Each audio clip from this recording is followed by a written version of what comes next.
Nesse vídeo 4, sobre assistência de enfermagem em hemotransfusão, nós vamos conhecer agora os procedimentos de segurança após a transfusão e em reações adversas. O que é necessário a gente saber, o que é necessário a gente implementar após a administração do hemocomponente. Então, terminou de infundir ali o hemocomponente, o que nós vamos fazer? Nós vamos manter o acesso venoso com soro fisiológico a 0,9%. Eu vou novamente aferir e verificar e registrar os sinais vitais desse paciente. Eu monitoro ele aí por mais ou menos uns 15 a 30 minutos ainda após essa administração. E eu oriento também, o paciente sobre as possíveis reações transfusionais que pode acontecer, principalmente nas primeiras 24 horas após o procedimento, Então, o paciente ele precisa ser orientado de que ainda podem surgir alguns sinais e sintomas que podem estar associadas ao ato transfusional e que ele precisa comunicar à equipe caso ele apresente algum sintoma. Eu vou também observar, eu vou notificar se acontecer algum sinal sugestivo de reação transfusional e eu vou concluir o preenchimento do checklist de assistência em enfermagem.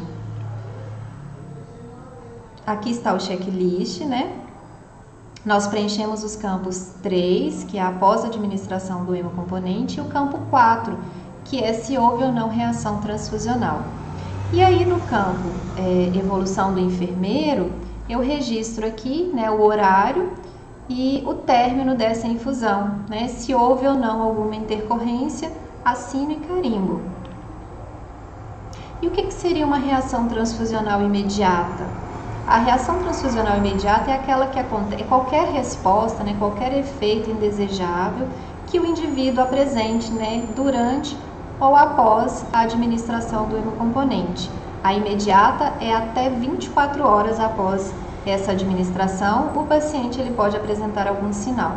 Os sintomas mais clássicos dessa reação transfusional seria febre, tremor ou calafrios. O paciente pode ter uma dor no local da infusão. Como o hemocomponente ele é um pouco gelado, existe uma diferença de temperatura, às vezes ele pode sentir um ligeiro desconforto quando começa essa infusão devido a essa diferença de temperatura. Mas se o paciente apresentar uma dor muito forte ali no local da infusão, isso deve ser notificado como possível reação transfusional também. O paciente pode ter dor torácica ou dor lombar, ele pode apresentar um aumento ou uma diminuição na pressão arterial, ele pode apresentar tosse, dispneia ou taquipneia, sintomas alérgicos, como prurido, edema, rubor facial. Ele também pode apresentar náuseas ou vômitos e cefaleias. Esses são os sintomas mais clássicos, Pode ter uma queda de saturação também, um desconforto respiratório. E aí existem as condutas, diante de uma reação transfusional. Nós retiramos essas condutas do protocolo, que foi publicado, o Protocolo de Uso Racional do Sangue do HC-UFTM, foi publicado recentemente, então está fresquinho, Se o paciente apresenta algum sinal sugestivo, algum daqueles sinais que nós dissemos anteriormente, o que a gente deve fazer, Qual que é a conduta nossa? Eu vou primeiramente interromper a transfusão e eu vou certificar, eu vou fazer novamente aquela conferência da bolsa, vou conferir se aquela bolsa, se aquele paciente, os dados que estão naquela bolsa ali, são realmente os dados daquele paciente, se não houve alguma troca, Porque se houve uma troca de bolsas, outro paciente também pode estar em risco, Então, a primeira coisa é fazer essa conferência, vou instalar um soro fisiológico, comunicar o médico e o enfermeiro, E vou realizar ali os primeiros procedimentos, os procedimentos relativos àqueles sintomas apresentados pelo paciente. Além disso, depois que eu resolvo essa intercorrência, eu vou preencher a ficha de incidentes transfusionais, não se esquecendo de detalhar no campo, que a gente vai mostrar mais para frente, os dados. É importante nessa ficha a gente preencher os dados, o registro dos sinais vitais antes, durante e após, né, esse sintoma de reação transfusional, para que a gente tenha parâmetro e que o hemocentro consiga ter maiores informações para definir se a reação suspeita é ou não confirmada. Além de preencher esta ficha, nós vamos também registrar lá no Vigiosp. O Vigiosp é uma ferramenta de gestão onde nós incluímos todas as notificações da instituição, a gente registra ali no Vigiosp. Todos nós somos responsáveis por preencher o Vigiosp. Então, existe uma aba específica, né, que é a aba de sangue e hemocomponentes. A gente vai registrar ali e eu vou encaminhar, né, a ficha, vou encaminhar também a bolsa, se essa reação foi ali durante a transfusão, encaminhar a bolsa ao hemocentro, se atentando para proteger a ponta desse equipo para que ela não se contamine, né, durante o transporte. E aí depois eu concluo o preenchimento dos impressos utilizados no ato transfusional, né? Concluo o preenchimento do checklist, o registro no prontuário também. Essa é a ficha, né? Essa ficha ela também deve ser preenchida com o máximo de informações, principalmente no campo 23, onde eu devo registrar ali quais são os sinais vitais do paciente, quais eram, né, os sinais vitais do paciente antes da administração do sangue, quais eram os sinais vitais durante e depois, né, depois dessa reação transfusional desse sintoma.